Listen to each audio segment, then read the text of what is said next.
Senhor, igreja. Amém. Assentados como estão, eu vou pedir a permissão do pastor aqui, Joanã, para que eu possa primeiro dar a introdução da mensagem e depois a gente ler o texto que eu vou pedir para que a gente leia. Pode ser assim, pastor? O senhor que manda, pastor, né? Meus irmãos, eu estou muito feliz em voltar aqui, estar com vocês uma vez mais. Hoje é o encerramento desses 2 dias de clamor e de oração. Peço desculpas. 12 dias. 12 dias. 12 dias. Glória a Deus. Pedir desculpas a vocês, porque no último evento do Dia da Bíblia eu realmente não estava bem, pastor, por isso eu não vi. Eu acho que durante esses 20 anos que eu estou pregando a palavra de Deus, essa foi a segunda vez que eu não pude atender um evento.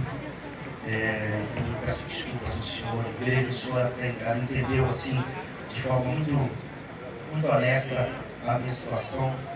Uma vez que a igreja já tinha investido em passagens, reservado hotel, mas realmente eu não tinha condição física de vir. Então, desculpas por esse momento, assim, esse transtorno, mas eu sei que Deus sempre tem alguém reservado, ninguém é insubstituível, né? Abraçar aqui o pastor presidente, o pastor Dorival, a sua casa, mencionar aqui o pastor Joanã e dizer que eu respeito muito essa igreja que está sob os cuidados de vocês. Deus abençoe grandiosamente. Glória a Deus. Eu estou vindo de São Paulo, porque eu estou em São Paulo atendendo o mês inteiro a Igreja Assembleia de Deus, Ministério de Madureira, que lá é chamado de Janeiro Profético. E nos finais de semana eu estou viajando para atender os eventos fora do estado de São Paulo. Eu vou sair daqui, vou para São José do Rio Preto, no próximo final de semana eu vou estar em Palmas, no Tocantins, e no dia 30 estarei de volta. Eu estou com a esposa e a cachorrinha hospedados num flat lá em São Paulo. A gente viaja, meus filhos cresceram, eu já sou vovô. E eu trouxe uma malinha ali, tenho 15 kits de livro desses aqui. Você pode adquirir, nós vivemos um século de informação, né? Mas conhecimento a gente só adquire lendo. Informação, você vai no Wikipedia, no Google, no YouTube, nas redes sociais, e você...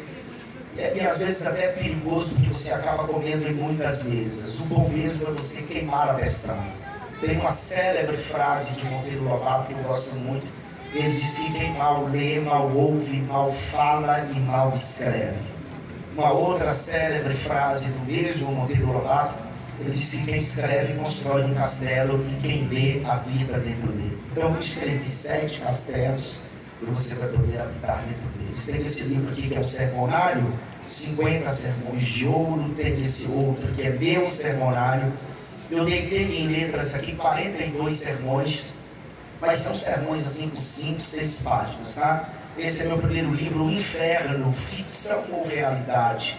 Está na 12ª edição. É um livro extraordinário falando sobre essa doutrina um tanto esquecida. A maioria dos crentes acham que Jesus falou mais sobre o inferno do que sobre o céu, mas não é verdade. Jesus falou mais sobre o céu do que sobre o inferno.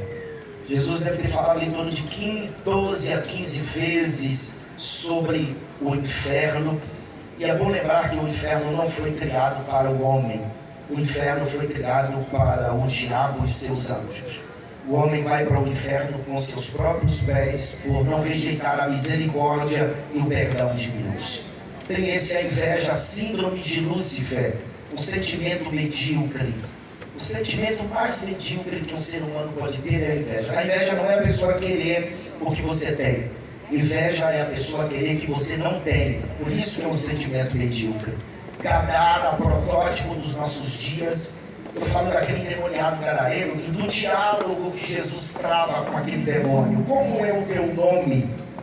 E o demônio responde: meu nome é Legião, porque havia nele muitos demônios. Na verdade, 6.000 demônios havia naquele rapaz. E você vai entender a respeito desse diálogo e o porquê que Jesus permitiu que os demônios saíssem do rapaz e entrassem na manada de porcos. E os porcos, eles se precipitaram no despenhadeiro e morreram afogados. O pecado, sua origem e consequências, eu falo de 19 tipos de pecado. Uma pergunta que sempre me surge na caixinha que eu abro no meu Instagram, Denilson Lima Oficial: o que é blasfêmia contra o Espírito Santo? Existe pecadinho, pecadão, existe sim níveis de pecado, tá? E esse aqui você dá alguém de presente, a minha língua grande, aqui não tem, mas você deve conhecer alguém, aí você coloca na caixa do correio, debaixo da porta, entende? A língua é o membro mais forte do nosso corpo. A língua não cansa. Esse kit de livro, se você comprar individualmente, você vai pagar R$230. Eu vendo por 127. Também só vende o kit eu tenho 7, tá? 15. Tem a maquininha de cartão de crédito, aceita Pix, Bolsa Família, auxílio emergencial, fio de bigode. Primeiro livro dos Reis de Israel, capítulo 18. E você vai deixar a sua Bíblia aberta no versículo 22, porque como eu prometi, pastor, eu vou dar a introdução da mensagem e depois a gente vem em continuação ao pensamento que eu vou desenvolver. Eu gostaria apenas que vocês aceitassem a proposta de Deus nessa noite. Quem achou diz eu vou para o céu. Quem não achou diz eu vou também. Então acho, 1 de Reis, capítulo de número 18, versículo de número 22.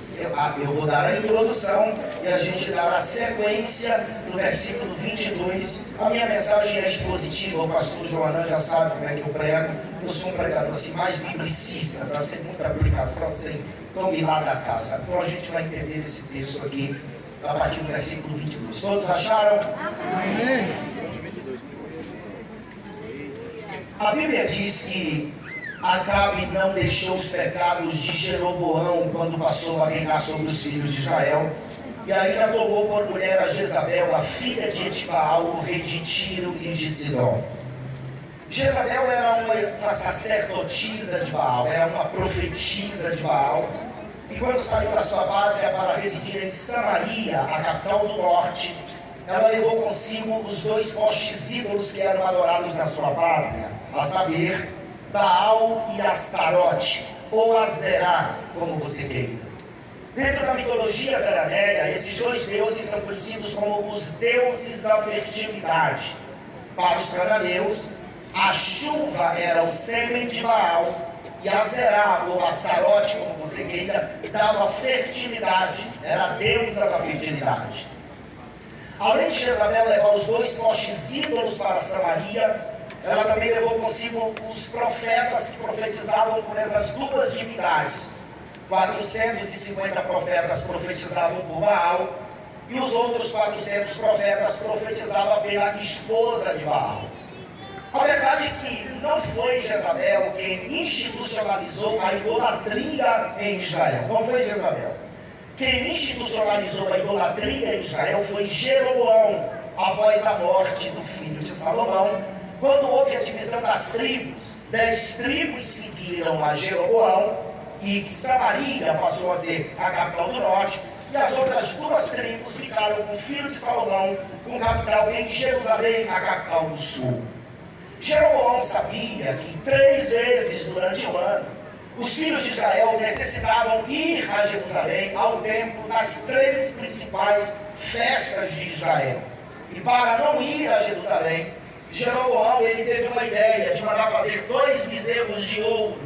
Um dos bezerros ele colocou em Dan, local que ficava à nascente do Rio Jordão, devido ao fluxo de pessoas. E o outro bezerro de ouro ele colocou em Betel, que era um lugar sagrado para os filhos de Israel, local que todos nós conhecemos.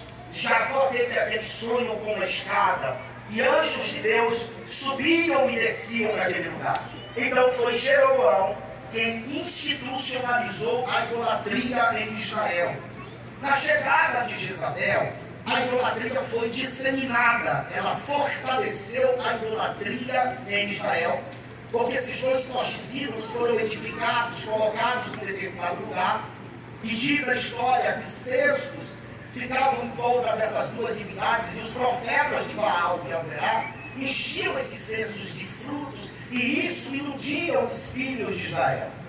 Foi exatamente no momento como este que chega no cenário de Israel um profeta, por nome Elias. É no capítulo 17 que Elias chega. E Elias chega com uma mensagem confrontadora contra o ministério de Acabe. Elias não tem uma genealogia descrita no texto, Mas a Bíblia informa que ele é de Tisbe, dos moradores de Gileade. Ele é um profeta extraordinário, ousado, audacioso. E quando chega no cenário de Israel, ele chega dizendo essas palavras: vive o Senhor Deus de Israel, perante cuja face estou, que nestes anos, ele não fala a quantidade de anos. Nós só descobrimos a quantidade de anos quando lemos o discurso de Jesus em Mateus capítulo de número 4, ou melhor, Lucas capítulo de número 1, quando Jesus está visitando, 4 melhor dizendo, quando Jesus está visitando Nazaré. Jesus faz alusão do profeta Elias e diz que, seguindo a palavra de Elias, não choveu em Israel durante 3 anos e 6 meses. Outro texto que a gente descobre a quantidade de anos que Elias profetiza no capítulo 17 de 1 de Reis é no livro de Tiago, o meio-irmão de Jesus, no capítulo 5. Ele diz que Elias profetizou que não choveria durante 3 anos e meio, e assim sucedeu. Então, no capítulo 17, Elias diz: segundo a minha palavra, nestes anos, nem orvalho nem chuva haverá, senão segundo a minha palavra. Parece que os filhos de Israel, muito menos Acabe, tão poucos profetas de Baal e de Azerá, acreditaram na mensagem de Elias. Mas por que Elias chega dizendo: não vai chover por 3 anos e meio, senão segundo a minha palavra? Porque Elias, que Deus é inteligentíssimo, sabia que o povo era basicamente agrícola, vivia daquilo que plantava. Logo, Elias aparece aqui no mês de outubro, que é o mês das chuvas. Aquilo que eles plantaram, não havendo chuva, não ia vingar, como diz o baiano. Então Elias diz: vai haver seca por 3 anos e meio. E passa 6 meses, passa 1 ano, passam-se 2 anos, passam-se 3 anos. Uma escassez de água, o ribeiro de Querite secou. Elias foi em Sarepta, depois voltou. No capítulo de número 18, nós encontramos o Elias totalmente inconformado com a situação de Israel. No versículo 22 a gente vai ler agora. Estão entendendo? Digam amém. Amém. E o texto diz assim: então disse Elias ao povo. Elias estava inconformado porque o culto a Baal ainda estava acontecendo no cenário de Israel. E Elias queria mudar isto. E Elias diz: fiquei por profeta do Senhor. E os profetas de Baal são 450 homens.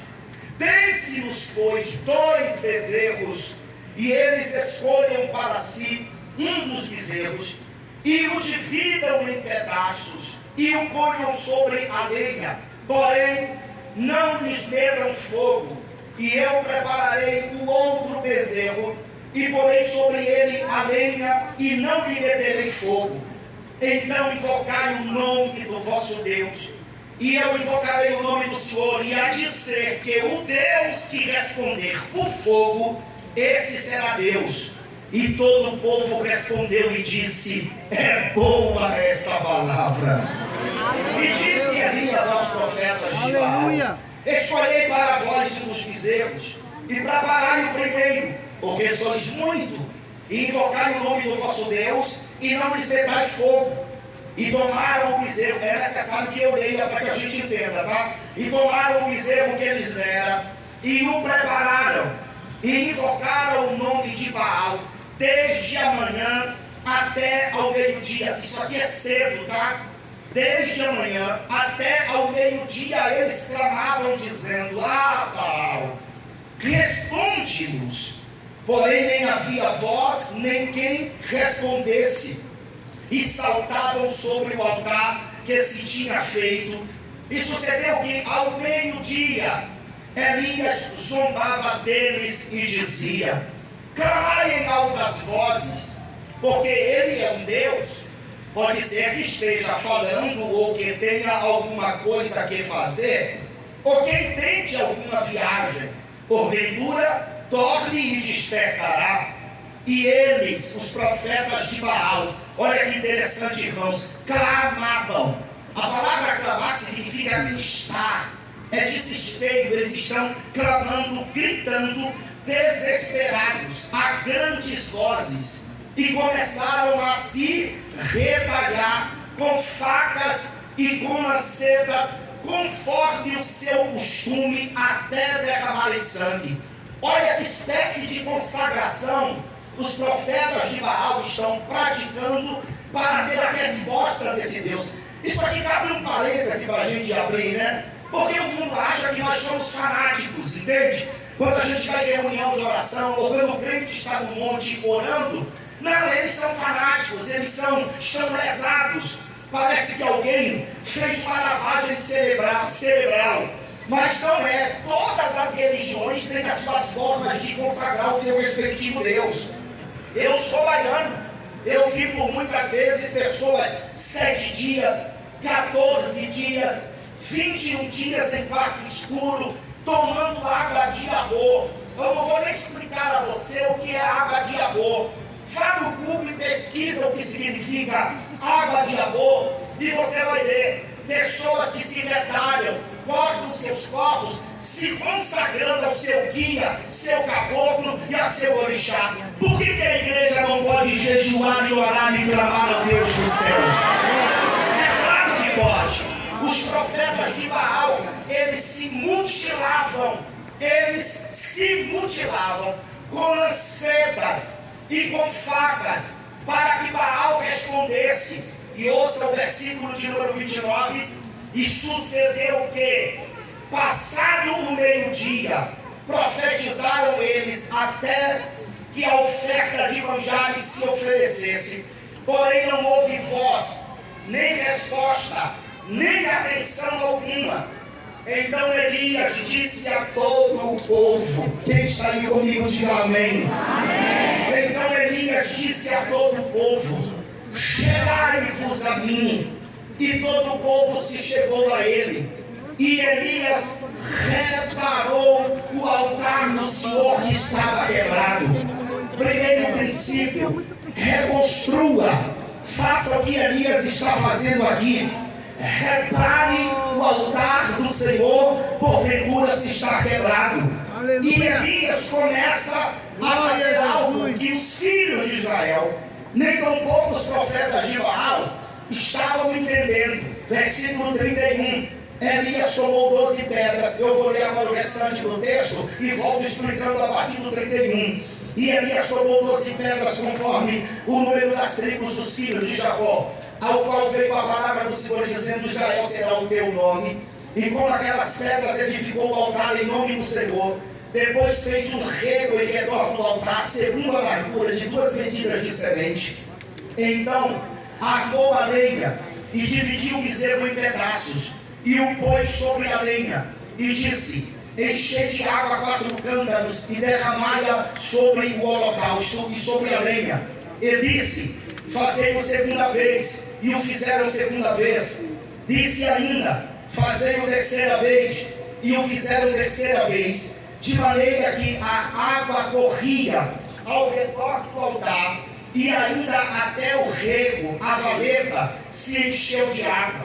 Sucedeu, pois, que oferecendo-se a oferta de manjares, o profeta Elias se chegou e disse: ó Senhor Deus de Abraão, de Isaque e de Israel, manifeste-se hoje que tu és Deus em Israel, e que eu sou teu servo, e que conforme a tua palavra fiz todas estas coisas. Responde-me, Senhor, responde-me, para que este povo conheça que tu, Senhor, és Deus, e que tu fizestes tornar o seu coração para trás. Veja o versículo 38. Então caiu fogo do Senhor. Repete após mim. Então caiu fogo do Senhor e consumiu o holocausto, e a lenha, e as pedras, e o pó. Agora ouçam isto: e ainda lambeu a água que estava no rego. Após mim. E ainda lambeu a água que estava no rego. Se você quiser, você pode fechar a Bíblia, caso não, pode mantê-la aberta. Vamos voltar ao versículo 31. Primeiro Elias repara o altar do Senhor que estava quebrado. Ou seja, Elias pratica uma espécie de arrependimento, representando todo o povo diante de Deus. E Elias vai formar o altar, construir o altar. e ele apanha 12 pedras. É claro que essas pedras não estavam disponíveis ali diante de Elias, e não são pedrinhas pequenas. Isso aqui envolve disposição, propósito. Elias pega 12 pedras grandes, faz um círculo com essas pedras, uma junta da outra, uma junta a outra. E o que Elias faz? O texto do versículo de número 31 diz que quando ele apanhou as pedras e edificou aquele altar em nome do Senhor, ele fez um rego em volta daquele altar. O rego, o texto diz que era na medida de 2 larguras de semente, ou seja, era 1 metro de largura aproximadamente. Então, só para a gente entender, 12 pedras em círculo, Elias cavou um rego, uma valeta de 1 metro de largura em volta dessas 12 pedras. Ele pegou a lenha, colocou sobre as pedras e pegou o bezerro que era o holocausto e colocou sobre a lenha. Elias, depois que constrói esse altar, ele diz assim: enchei de água 4 cântaros. Como assim, pastor? Israel está em escassez de água. São 3 anos e meio de seca, não tem água. Quem vai providenciar a água aqui são as mulheres. Um cântaro são 12 litros aproximadamente de água. Você só encontra na Bíblia mulheres com cântaro, exceto aquele homem de Marcos capítulo de número 14. Lembra que Jesus disse a 2 discípulos: vão à cidade, e um homem com um cântaro de água vos encontrará. Esse homem com cântaro de água de Marcos capítulo 14 é o homem que sabe o local onde ia servir a ceia. Porque Jesus só revela o momento da ceia, o local da ceia, momentos antes de acontecer. E você vai me perguntar: pastor, por que Jesus não revelou antes o momento da ceia? Porque Jesus não queria que Judas estragasse a comunhão. Jesus não gosta de gente que estrague a comunhão. Se ele avisar antes, Judas ia chamar a guarda para prendê-lo exatamente assentado à mesa. Então, antes da ceia, momentos antes, é que Jesus pega 2 dos seus discípulos e diz assim: vão à cidade, e um homem com um cântaro de água vão encontrar vocês, vai encontrar vocês. Às vezes a gente diz assim: ó, eu já li a Bíblia 30 vezes, você não sabe de nada, irmão. Quem sabe é o homem com cântaro de água. Pastor, eu nasci na igreja, você não sabe de nada. Quem sabe é o homem com cântaro de água. E esse homem com cântaro de água, Jesus disse aos discípulos: seguiam. E quando os discípulos seguiram, esse homem com cântaro de água mostrou para o local da ceia. Aqui no capítulo de número 18 de 1 de Reis, são as mulheres que vão em busca dessa água. Mulher é mulher, irmão. As mulheres são incríveis. As mulheres são extraordinárias. Primeiro, porque as mulheres são fortes, os homens são fracos. Por que a mulher é forte, pastor, e o homem é fraco? É porque a mulher é osso, o homem é barro. A mulher quem é forte na casa. Nenhum homem aqui suportaria ficar 9 meses com um filho no bucho. Você não aguentaria, suportaria menstruar uma vez por mês. A mulher não. A mulher está enjoada, a mulher está com filho no bucho, tem olho na barra da saia, mas ela mexe no celular, dirige, briga com o marido, vai no ciclo de oração. Mulher é terrível. E outra, as mulheres são as que mais oram na igreja. As mulheres é quem mais ora. As mulheres são... Está perto de uma mulher aí, irmão? Está perto de uma mulher? Está perto de uma mulher? Está perto de uma mulher? Dá gritos de aleluia!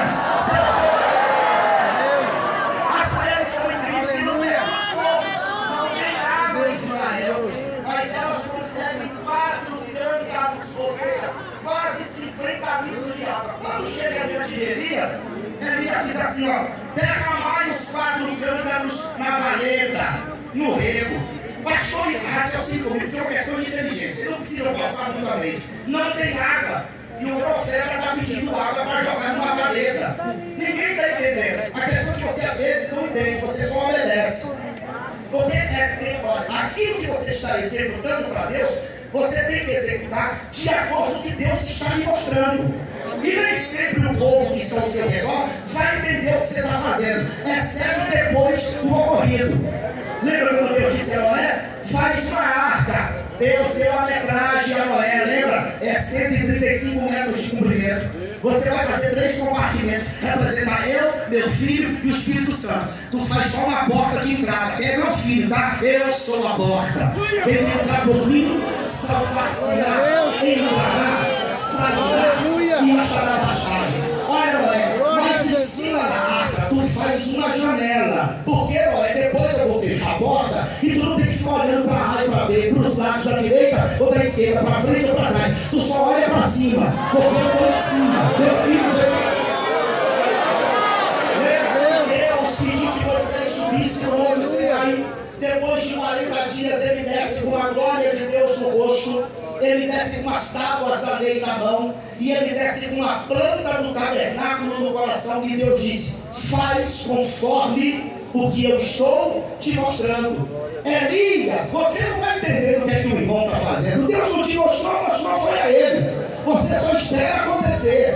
E Elias pega 12 pedras em cima, cava um rego em volta, pega a lenha, coloca sobre as pedras, pega o holocausto, coloca sobre a lenha. E agora ele disse: trazei-me 4 cântaros de água. Quando as mulheres trouxeram, Elias disse: fazei segunda vez. Pastor, o que é isso? Sacrifício, irmão. As mulheres foram lá. Isso aqui também envolve fé, porque você fazer sacrifício envolve fé. As mulheres acharam mais 4 cântaros de água. Quando trouxeram ao profeta Elias, ele disse: derramai-a sobre o rego. Derramaram. Elias disse: fazei terceira vez. Eram 12 pedras, 12 tribos, são 12 dias de jejum e de clamor aqui. Fizeram terceira vez. Quando lançaram, jogaram aqueles 4 cântaros de água naquela valeta, naquele rego. A Bíblia diz que transbordou. Deixa-me ler só para você refrescar a memória daquilo que você já me acompanhou. 35. De maneira que a água corria ao redor do altar, e ainda até o rego, a valeta, se encheu de água. Versículo 36. Sucedeu, pois, que, oferecendo-se a oferta de manjares, isso aqui é por volta, é depois de meio-dia, tá? Oferecendo-se a oferta de manjares, Elias se chegou e disse: ó Senhor Deus de Abraão, de Isaque e de Israel, manifeste-se hoje que tu és Deus em Israel, e que eu sou teu servo, e que conforme a tua palavra fiz todas essas coisas. Elias, ele clama a Deus. Aqui a oração do profeta. Irmãos, em todo tempo houve oração. Em todo tempo. A oração é um veículo de comunhão entre nós e Deus. Existe limite para tudo na Bíblia, sabia disso? Existe limite até para você ser santo. A Bíblia diz para você não ser santo demasiadamente. A única coisa que não existe limite na Bíblia é a oração. Paulo disse aos Tessalonicenses: orai sem cessar. E eu sei que falar de oração hoje é um pouco difícil, pastor, em muitos lugares. Eu viajo literalmente os 4 quadrantes desse país e vários lugares por onde Deus tem me levado, principalmente em vigília. Pastor, eu conheci Deus no meio de um povo que Deus falava. Eu me lembro, eu era representante da Gillette no Brasil. Eu trabalhava o dia inteiro fazendo atendimento aos clientes, e eu saía do escritório e ia para a favela chamada Inferninho, que era o local onde eu me congregava e onde eu morava. Era em torno de uns 3 quilômetros no máximo, talvez 2,5. Pastor, eu me lembro como se fosse hoje. E ao meditar aqui nesse texto que Deus me deu para pregar aqui, eu estava me lembrando disso. Antes de chegar na igreja, pastor, por volta não mais do que 19 horas, assim cerca de 300 metros da igreja, já se ouvia o clamor da igreja orando. Não era uma igreja grande como essa aqui, cabiam umas 160 cadeiras. Me lembro como se fosse hoje, pastor. Eu chegava na igreja e as irmãs estavam de joelhos, cheias de filho, às vezes 3 filhos pequenos, um agarrado de um lado, 2 agarrados do outro lado. Não tinha esse negócio de menino, não tinha salinha. Eu não sou contra a salinha não, tá? Tem que ter a salinha, tem que ter a professora. mas naquele tempo não tinha, sabe, pastor? E às vezes os meninos chorando, as irmãs clamando, e eu entrava, pastor Joana, de ponta de pé, para não pisar nas pernas dos irmãos que estavam orando na igreja. O culto mais cheio era o culto de oração. As nossas vigílias começavam 9 horas, com oração de 1 hora. Levantava, hinos à harpa, testemunho, uma palavra, joelho de novo. Tornava mais 1 hora de oração, levantava, testemunhos, hinos à harpa, pregação, voltava o joelho de novo. Irmão, para o irmão ficar na cantina, o diácono já estava lá dizendo a hora de orar. Hoje você vai para a igreja, numa vigília, não tem oração. É a noite inteira o povo comendo e bebendo. Mas que diabo de vigília? Essa vigília você vai, é para você orar. Vigília você vai para buscar a Deus. Vigília você vai para se consagrar a Deus. Vigília você vai para se encher de poder. Hoje não é mais assim. E não venha dizer que isso é saudosismo. Pode ser o que for. Eu me lembro, pastor, que eu ouvi um testemunho de um presbítero quando eu me converti há 30 anos atrás. Eu creio nessas coisas. Crente pentecostal crê nessas coisas. Ele disse que um dia foi arrebatado aos céus, e eu creio que ele foi, porque ele era um senhor de idade. Ele não mentiria. Ele disse que olhou do céu para a terra e viu que a terra era um caldeirão escuro. Ele disse: Senhor, a terra é como trevas. O Senhor disse: são densas trevas. Ele disse: Senhor, tem luzes no meio das densas trevas. O Senhor respondeu a ele: são os meus santos que estão na terra.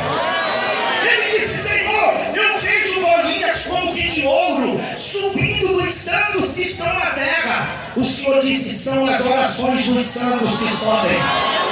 Ele disse: Senhor, tem dragões pegando as bolinhas de ouro, que são as orações dos santos da terra. Os demônios que ficam na atmosfera. O Senhor disse a ele: fita os teus olhos e vê. Ele disse que quando ficou os olhos e ficou reparando aquilo, os demônios, que são os dragões que ficam nas regiões celestiais, na atmosfera, as bolinhas de ouro, que são as orações dos santos, que eles tentavam agarrar, apanhar, as bolinhas se escorregavam por entre as suas garras e sobe até diante de Deus colocar incenso. A oração, irmãos, é tudo. A oração move a mão de Deus. Quem está entendendo o que eu estou pregando, levante as mãos. Posso lhe fazer um pedido com muito carinho? Só aponte o dedo para o seu vizinho aí e diga: é tempo de voltar a orar. É tempo de oração. É tempo de buscar a Deus. É tempo. A oração é um veículo de comunhão entre nós e Deus. A oração produz virtude para você pregar. A oração produz virtude para você cantar. A oração produz virtude para você pastorear.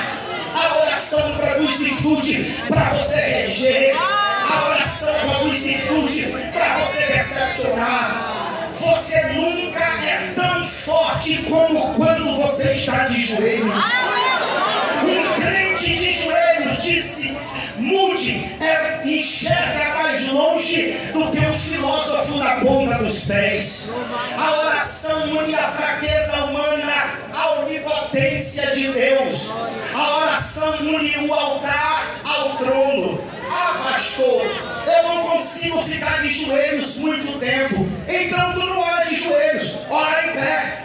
Pastor, não consigo orar em pé. Então tu se assenta e ora. Ora sentado. Pastor, eu não consigo orar sentado. Então te deita. Ora deitado.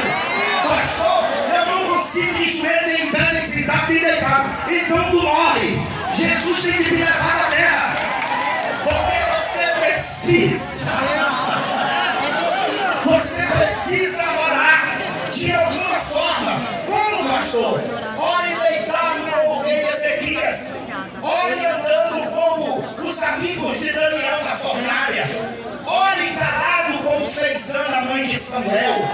Ore falando como Pedro fez no quarto de Dorcas. Ore de joelhos como fez Elias no Monte Carmelo, e logo mais vamos ver. Ore sozinho em agonia como fez Jesus no Getsemane. Ore acompanhado lado de alguém como fizeram Paulo e Silas. Ore baixinho, como a mulher do fluxo de sangue. Se eu apenas tocar na orla do seu vestido, serei sarada dessa minha enfermidade. Ore em consagração como Daniel. Ore em línguas como fez o apóstolo Paulo, ensinando aos coríntios. Ore olhando para o céu, como diz o Salmo 121. Ore olhando para dentro de si mesmo, como diz o Salmo 42. Ore com fé, como Jesus ensinou em Marcos capítulo 11. Ore diante do altar, como fez o rei na batalha contra Senaqueribe. Ore para o tudo ou nada, como fez Jó. Ainda que tu me mate, eu em ti me esperarei. Ore para Jesus curar, como diz Tiago capítulo 5. Ore para ser batizado com o Espírito Santo, como está escrito em Atos dos Apóstolos. Só ore agora, ore em casa, ore na rua, ore no trabalho, ore em todos os lugares, porque Deus ouve a sua mão.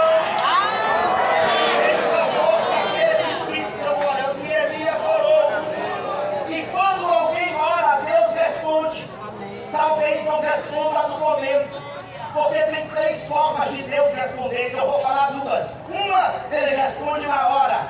Em outro momento ele diz, espera. E quando ele diz espera, é porque em breve a resposta vai chegar. No caso de Elias, Elias orou e Deus respondeu. Me escutem, por favor. Versículo de número 37. Responde-me, Senhor. Responde-me, para que este povo conheça que tu és o Senhor, que tu és Deus, e que foi tu, e que tu fizeste tornar o seu coração para trás. Agora escutem, 38. Então caiu fogo do Senhor. Caiu fogo do Senhor e consumiu o holocausto. E consumiu a lenha, e consumiu as pedras, e consumiu o pó, e ainda lambeu o rego, a água que estava no rego. Pastor, me explica isso aqui. Primeiro o fogo caiu e consumiu o holocausto. O holocausto foi consumido para mostrar que o Deus verdadeiro aceitou o sacrifício. Levante uma das suas mãos, haverá resposta pelo sacrifício desses 12 dias de clamor e de oração. Sim, haverá resposta de Deus. Número 2, a madeira foi queimada para mostrar que não foi por meio da madeira que a carne foi queimada. Número 3, as 12 pedras também foram consumidas para mostrar que não era fogo comum, mas um fogo que nada podia resistir.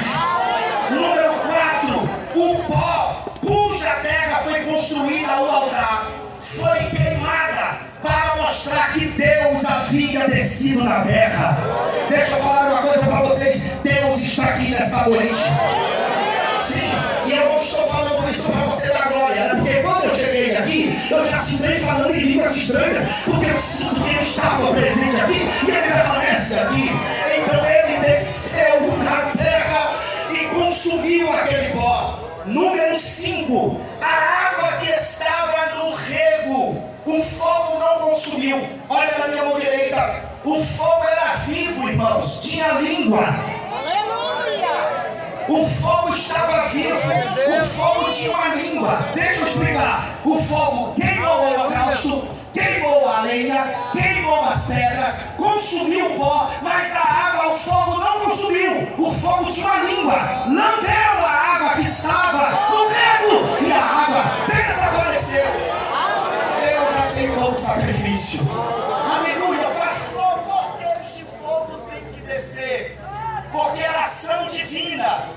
O fogo de origem divina, isso mesmo, fogo de origem divina, para responder a Elias e os profetas que estavam ali clamando a um Deus falso. O fogo divino, ele pode se manifestar de algumas formas. Por exemplo, como confirmação profética. 2 Reis capítulo 1, versículo de número 10. Elias respondeu e disse ao capitão de 50: se eu, pois, sou homem de Deus, desça fogo do céu e te consuma a ti, ó capitão, e aos teus 50. Então fogo desceu do céu e consumiu a ele, o capitão, e aos seus 50. O fogo divino também, ele se manifesta para purificar. Isaías capítulo 6, versículos 6 e 7. Porém um dos serafins voou para mim, trazendo na sua mão uma brasa viva, que tirara do altar com uma tenaz. E com aquela brasa tocou a minha boca e disse: eis que isto tocou os teus lábios, e a tua iniquidade foi tirada, e expiado o teu pecado. O fogo de Deus se manifesta para a purificação na área que você necessita. Isaías tinha problema na língua, na boca. Eu sou um homem de lábios impuros, e habito no meio de um povo de impuros lábios. Deus disse: não receba fogo na boca.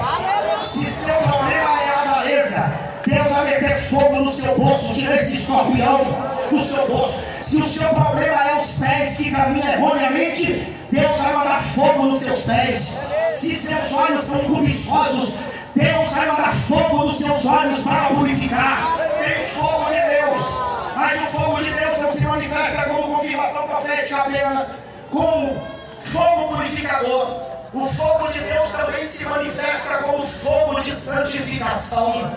Mateus capítulo 3, versículo de número 11, palavras de João Batista: e eu em verdade vos digo, vos batizo, palavra de João, com água, para o arrependimento, mas aquele que vem após mim é mais poderoso do que eu, cujas alpargas não sou digno de levar. Ele vos batizará com o Espírito Santo e com fogo.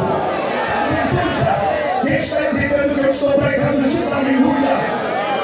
O fogo de Deus não se manifesta apenas como confirmação profética, como purificação, como santificação. O fogo de Deus também é juízo. Apocalipse capítulo 20, versículo 16. E aquele que não foi achado escrito no livro da vida foi lançado no lago de fogo.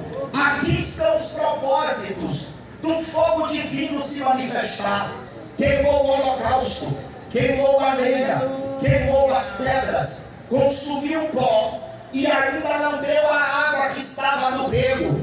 Versículo de número 39. Ouçam isto: o que vendo todo o povo caiu sobre os seus rostos e disse: só o Senhor é Deus. Só o Senhor é Deus. Só o Senhor é Deus. Só o Senhor é Deus.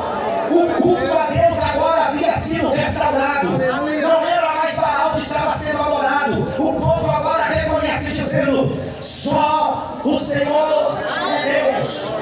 Só o Senhor é Deus. Será que você pode celebrar dizendo: só o Senhor é Deus? Fale isto: só o Senhor é Deus. Só o Senhor é Deus. Ele faz parir as servas, desnunda as prenhas, e no seu templo todos lhes dizem glória. Só o Senhor é Deus. É Ele que entra pelo gelo, sai do meio de um vulcão, desce um despegadeiro, não leva nenhum arranhão. Só o Senhor é Deus. Ele sabe quantos fios de cabelo tem na sua cabeça. Os outeiros e os montes se curvam diante dele. Só o Senhor é Deus. Só o Senhor é Deus. Só o Senhor é Deus. Você sabia que na nossa galáxia tem mais estrelas do que grãos de areia no mar? Deus chama cada estrela pelo seu nome. Ele dá ordem aos raios e os raios lhe obedecem. Só o Senhor é Deus. Os outeiros se curvam diante dele e o pó da terra ele pesa na balança. Só o Senhor é Deus. Só o Senhor é Deus. Quem puder falar isso, fale. Diga. Só o Senhor é Deus. Ele apanha a água do mar na concha da sua. Ele quem abre os céus. Ele quem cerra os céus. Só o Senhor é Deus. Só o Senhor é Deus. Ele está aqui, mas está na tua casa, está lá no estado. Ele está em todos os lugares ao mesmo tempo. O salmista diz: se eu for no céu, aí tu está. Se eu for no abismo, também tu está. Ele está em todo lugar. Só o Senhor é Deus. Só o Senhor é Deus. Ele entende de física, de filosofia, de metafísica, de política, de estética, de ética, de governos. Ele entende de anatomia. Ele conhece teu coração, artérias e veias, as milhões de glândulas que existem em você, glândulos vermelhos, brancos. Ele é médico por excelência. Só o Senhor é Deus. Só o Senhor é Deus. Levante a mão, meu filho, que é de graça. Diga, grita lá em cima da galeria.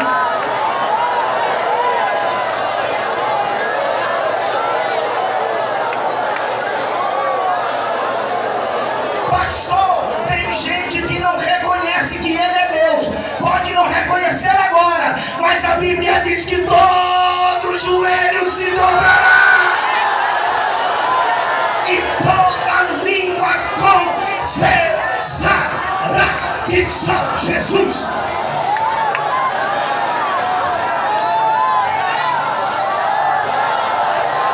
Levanta a mão, diga: só o Senhor é Deus. Só o Senhor é Deus. Só o Senhor é Deus. Ele sabe de tudo. Ele conhece de tudo. Ele sabe a cidade que tu mora. Ele sabe a praça que tu mora, a avenida que tu mora, o beco que tu mora, a viela que tu mora, a mansão que tu mora. Ele sabe de tudo do que tem na tua casa. Só o Senhor é Deus. Só o Senhor é Deus. Só o Senhor.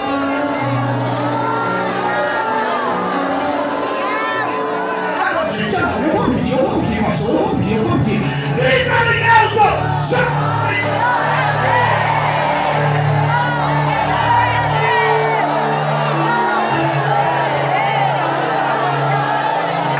Ele levanta quem Ele quer, Ele abate quem Ele quer. Só o Senhor é Deus. Se dançar na fornalha, Ele está no meio da fornalha. Se jogar nas águas, não te submergirão. Ele está no meio das águas.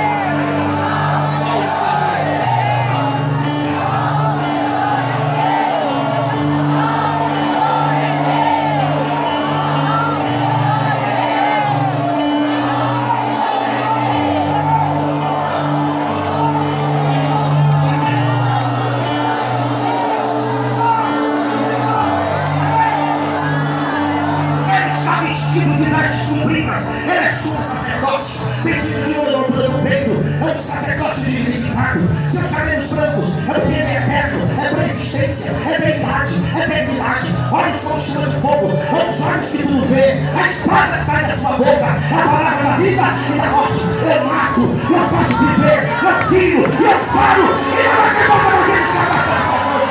Só o Senhor é Deus. Só o Senhor é Deus.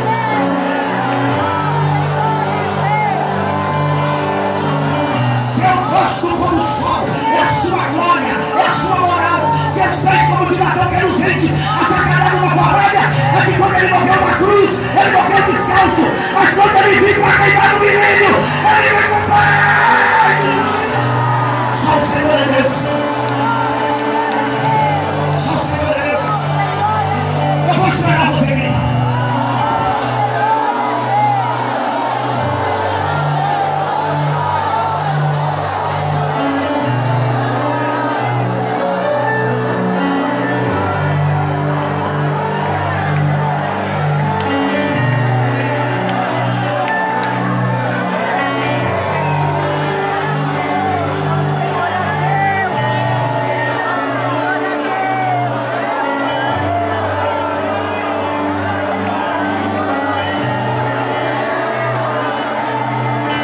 sente a presença dele. Ele não tem início, não tem fim. Ele não fica doente, pastor. Só o Senhor.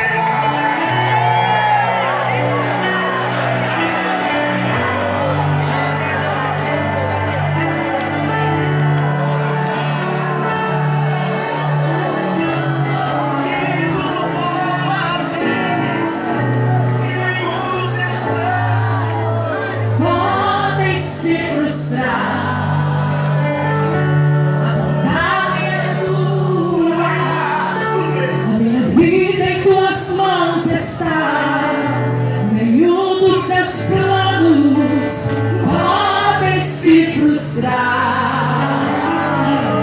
Nenhum dos seus planos podem se frustrar. Só o Senhor é Deus. Só o Senhor é Deus. Ele está no comando. Às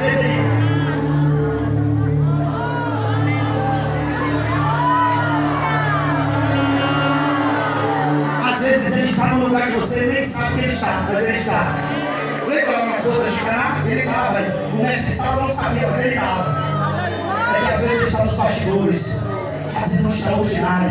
Aquilo que você pode fazer, para depois ser apresentado diante de todos. Só o Senhor é Deus. Eu quero sair daqui, pastor, mas não só o Senhor é Deus.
Glorifica o teu Deus, seja cheio do Espírito Santo. Só o Senhor.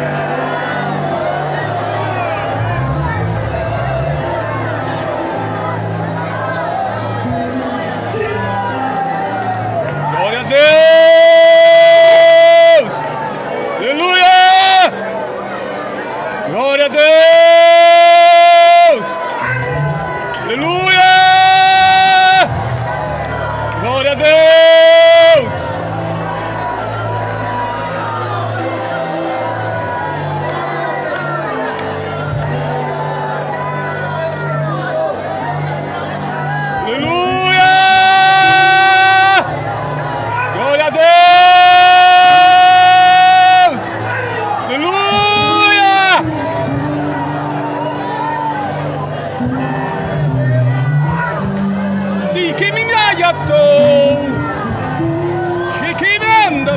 Quem está sentindo? Quem está sentindo? Aleluia! Glória a Deus! Aleluia!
fogo, como está falando aqui.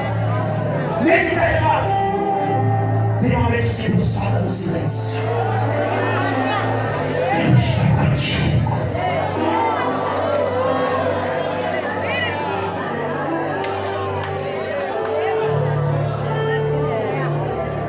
Quando o falso profeta ensina coisas errôneas ao povo de Deus, morre. E os profetas de Baal morreram. E eu estou terminando, pastor. Então Elias disse a Acabe, o miserável do Acabe estava lá. Elias disse a ele: olha o que Elias diz no versículo 41. Sobe, Acabe, come e bebe, porque ruído há. O profeta ouve ruídos. Porque ruído há de uma abundante chuva. Versículo de número 41. Acabe subiu a comer e a beber, mas Elias subiu ao Carmelo. Eles estavam lá em cima.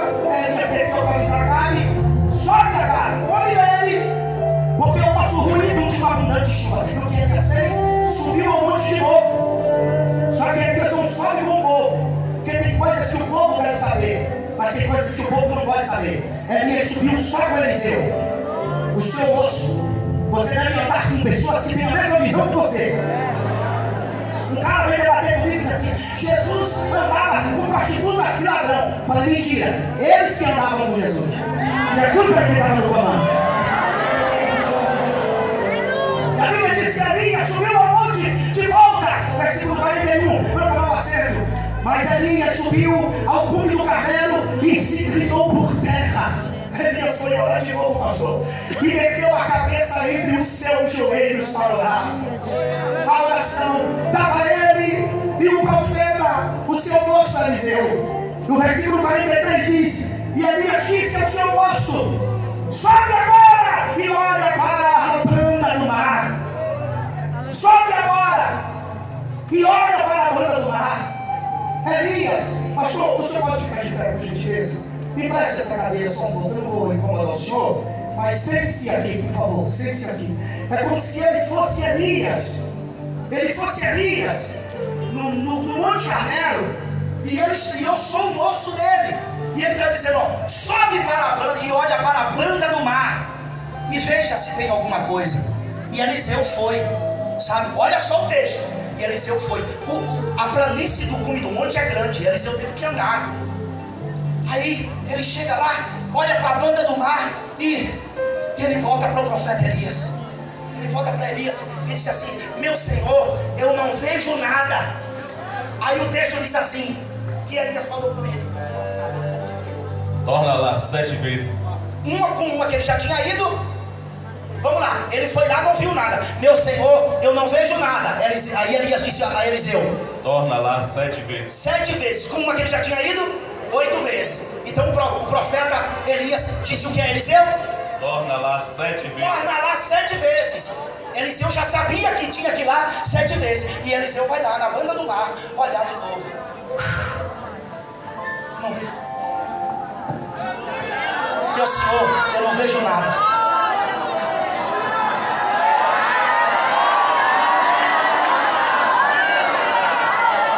Meu senhor, eu não vejo nada. Não é preciso o pastor ficar repetindo a mesma coisa. Se a ordem foi dada, tu só obedece.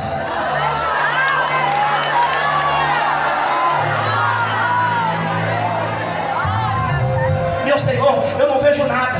Se um obreiro de hoje, pastor, quer me fazer de besta. Você não está na visão do homem de Deus.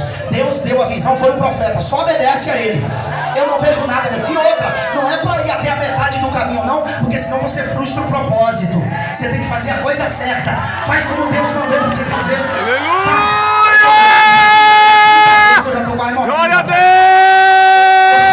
Eu não vejo nada. Aleluia! Aleluia! Glória a Deus! Meu senhor, eu não vejo nada. Aleluia! Aleluia! Aleluia! Meu senhor, eu estou vendo uma nuvem do tamanho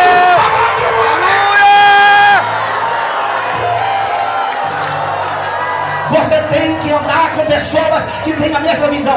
Não ande com pessoas de olho grosso. Gente de olho grosso não vê coisas pequenas. Não vê coisas pequenas. Não vê. E tudo que Deus faz, na maioria das vezes, começa pequeno. Essa igreja começou desse tamanho. Alguém se forma de uma hora para outra. A igreja começou assim. A igreja começou com Jesus, depois com 12, depois com 70, depois com cerca de 120, depois com quase 3 mil, depois com cerca de 5 mil, e a igreja se espalhou nos 4 cantos da terra. Eu vou abrir um parêntese: ninguém pode ir com a igreja, o inferno não pode ir contra a igreja. Pode se levantar quem se levantar, mas as portas do inferno não.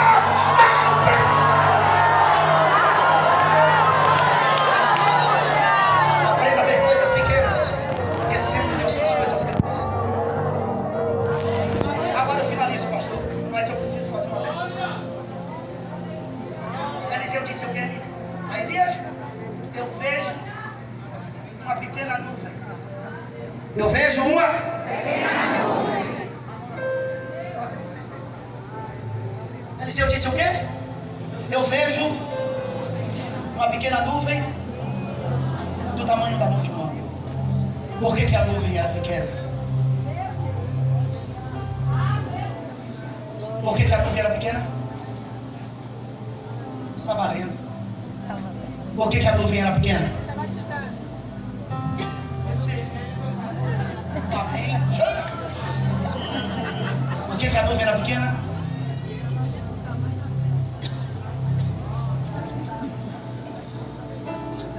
Por que a nuvem era pequena? Aleluia! É, pode ser também. Eu sei que você não vai dar glória, mas eu vou dizer que primeiro você vai pensar. E eu falei isso por 3 vezes.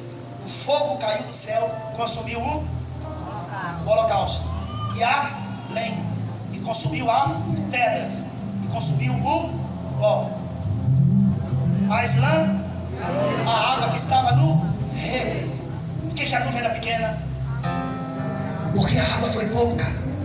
Foram 12 cântaros.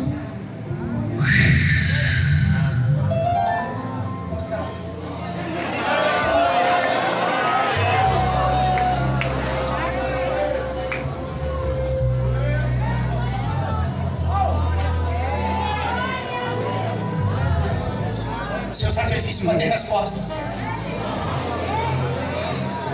Não precisa falar dos estados da água, porque a gente sabe que é gasoso, que é isso aqui a gente aprende com a cartilha. O fogo tinha língua, lambeu a água. Como que se formam as nuvens? Através das águas dos rios, dos mares.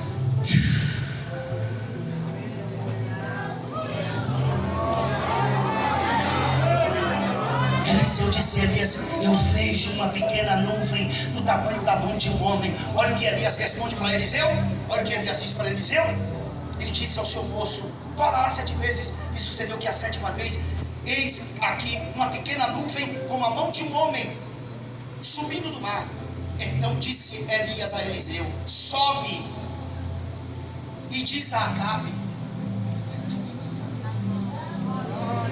Tem que avisar Acabe de novo. Porque Deus não passa por cima de princípio e autoridade. E Acabe está desviado, mas Deus ainda respeita o reinado do cara.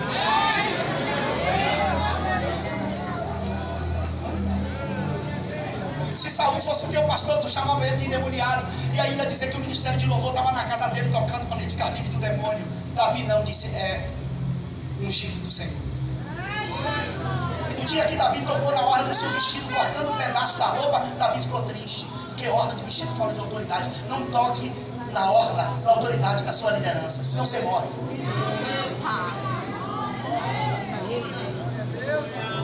Todo obreiro rebelde tem um fim ruim, trágico. É infrutífero, não é dinâmico.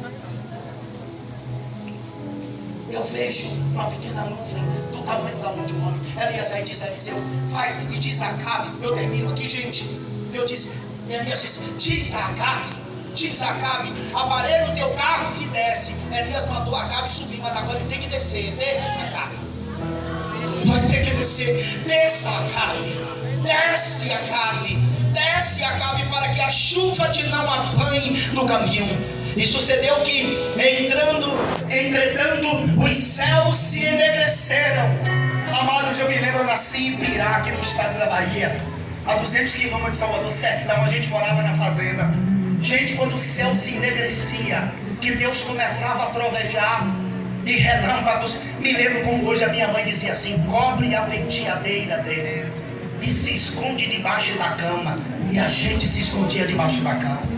E a minha mãe era católica, Ave Maria, cheia de graça, e dizia para mim: Nele, o passagado vai, que é um rio que passa lá na fazenda, o passagado vai transbordar e os bois vão morrer afogados. Eu me lembro como hoje, os céus, por causa de uma nuvem pequena, se ennegreceram. Deus recebeu o sacrifício. Segura aqui porque eu vou profetizar, levanta a mão. Vai ter respostas de Deus para essa igreja. Não, eu vou gritar aqui para ver se você entende, para ver se você me ouve.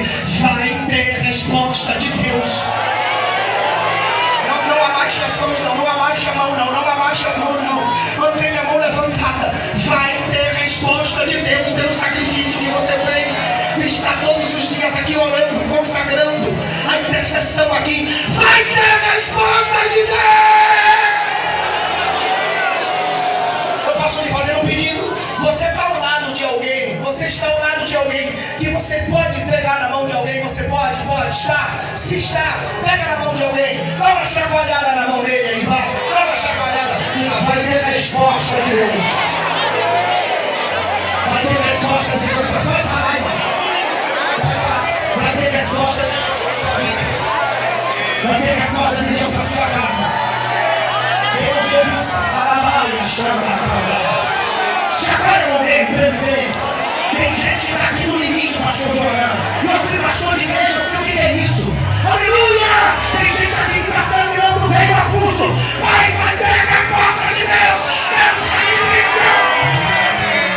Vamos sair dessa cadeira como fez aquelas duas irmãs aí, fica de pé. Pode segurar na mão do irmão, põe a Bíblia no banco, pode segurar na mão dele. Pode.